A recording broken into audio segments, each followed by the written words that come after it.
Ethan Carter stood on the porch of his new home, inhaling the crisp morning air with a satisfied sigh. After years of grueling law school, endless nights buried in legal books, and a seemingly endless house hunting process, he had finally done it. This house, his house, was a symbol of his success. The neighborhood was quiet, almost idyllic. Birds chirped in the distance, a few neighbors walked their dogs, and a light breeze rustled the freshly cut lawn.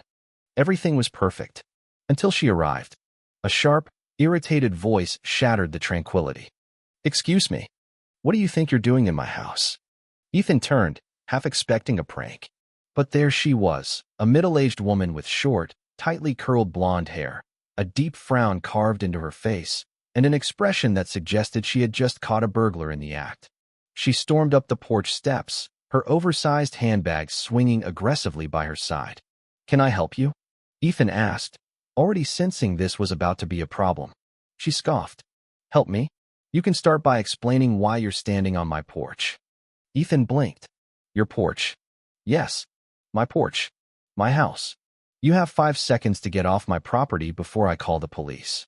Ethan let out a small, amused breath. "Ma'am, I think you're confused. I just bought this house. It's mine. Legally. I have the deed, the paperwork, everything." The woman crossed her arms, eyes narrowing. "No, no, no. This house belonged to my grandmother. There is no way it was sold. Who did you bribe?"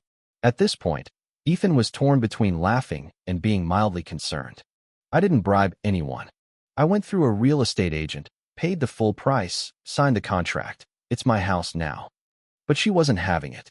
"That's impossible," she spat, stepping closer as if her sheer presence could intimidate him into handing her the keys. "This house was never for sale. I should know. My family owns it." Ethan sighed, setting his coffee down on the porch railing. "Look, I don't know what you were told, but I assure you I bought this house legally. If there was some mix-up with your family's records, you might want to check with the previous owner or a lawyer." Her face turned a dangerous shade of red. "I don't need to check anything. I know when someone is trying to steal from me." And just like that, she pulled out her phone and started dialing. Ethan raised an eyebrow. "You're calling the police?" A hint of disbelief crept into his voice. She huffed. "Of course I am. You're trespassing." Ethan exhaled, leaning against the porch railing. "This is going to be interesting." 10 minutes later, a police cruiser pulled up in front of the house. 2 officers stepped out. One was an older, stocky man who looked like he had seen every ridiculous dispute this neighborhood had to offer. The other was younger, still fresh-faced, still believing that people were generally reasonable. "Poor guy?" "All right," the older officer said, looking between Ethan and the woman. "What's going on here?" The woman, Linda Monroe, as Ethan would soon learn, immediately launched into a rant. "This man is in my house," she screeched, pointing a shaking finger at Ethan. "He broke in, and he's refusing to leave." Ethan raised an eyebrow. "I did not break in.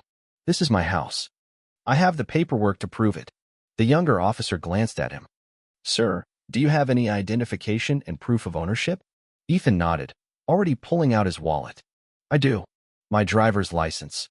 And here's a copy of the deed to the house." The officers examined the documents while Linda hovered like a vulture, watching for any sign that they might side with her. Ethan saw the exact moment her expression flickered with panic. The older officer turned to her. "Ma'am, do you have any documentation proving this house belongs to you?" Linda puffed up her chest. "I don't need documentation. This house has been in my family for decades. I have proof right here." She dramatically pulled out her phone, scrolled through her gallery, and shoved the screen in their faces. The officers leaned in, squinting at the tiny image. Ethan peeked over their shoulders. It was a faded old photo of a house that looked nothing like his. The older officer rubbed his temple.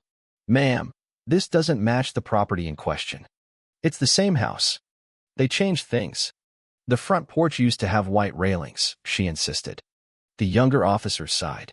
"Ma'am, do you have any legal documents, a deed, property tax records, anything?" Linda faltered. "Well, no, but I know it's mine." The officers exchanged a look before turning back to Ethan. "Sir, everything checks out on your end. It's clear you legally own this house." Ethan nodded. "Thank you." The officers then faced Linda, who was now fidgeting with her handbag strap. "Ma'am, Unless you can provide actual proof, you need to leave this man alone. If you continue harassing him, you could be charged with trespassing and filing a false report. Linda's jaw dropped. I am the victim here. The officers didn't look impressed. No, ma'am, you're not. Consider this a warning. She let out a frustrated shriek, spun on her heel, and stomped away. But before leaving, she turned back and jabbed a finger in Ethan's direction. You haven't seen the last of me. Ethan gave her a small wave. I look forward to our next chat. As she stormed off down the street, the younger officer shook his head. You got yourself an interesting neighbor, huh? Ethan chuckled. Yeah, this should be fun. Deep down, he knew this wasn't over. Ethan had hoped that after Linda's embarrassing encounter with the police, she would back off. Unfortunately, he had underestimated her determination. The next morning, he woke up to an email notification from the Homeowners Association, HOA. Subject: Urgent Violation Notice. Dear Mr. Carter, it has come to our attention that your property is currently in violation of multiple HOA regulations, including unauthorized modifications to exterior structures, failure to maintain landscaping aesthetics, noise complaints from neighbors. Failure to rectify these violations within 7 days will result in fines and potential legal action. Sincerely, Linda Monroe, HOA President. Ethan let out a bitter laugh. Of course, she's the HOA President. Greg, his next-door neighbor, happened to be walking by as Ethan stood outside reading the email on his phone. You look like you're ready to punch a wall, Greg said, sipping his morning coffee. Ethan turned to him, waving the phone. Linda just hit me with a bunch of bogus HOA violations. I didn't even know this neighborhood had an HOA. Greg chuckled. That's because it basically didn't exist until Linda wanted to control things. She only revived it last year, and most of us just ignore her. She only enforces rules when it benefits her. Ethan exhaled sharply. So what do I do? Pay the fines. Greg smirked. Nah, man. Fight back. Ethan spent the next few days documenting everything. Photos of his house proving there were no unauthorized modifications, video clips of his peaceful yard, and even a signed statement from another neighbor confirming that Linda was using the HOA as a personal weapon. Then, he decided to hit where it hurt most. He filed a formal complaint with the County Housing Board regarding abuse of HOA power. And for good measure, he started digging into Linda's own property records. What he found was gold. Linda's backyard fence extended beyond her property line. She had an unpermitted patio structure. Multiple unpaid HOA fees, her own rules ignored. Ethan grinned. Time to play dirty. He drafted his own HOA violation notice, this time addressed to Linda Monroe. Ethan barely had to wait a day before he heard the inevitable knock at his door. He opened it to find Linda fuming. How dare you?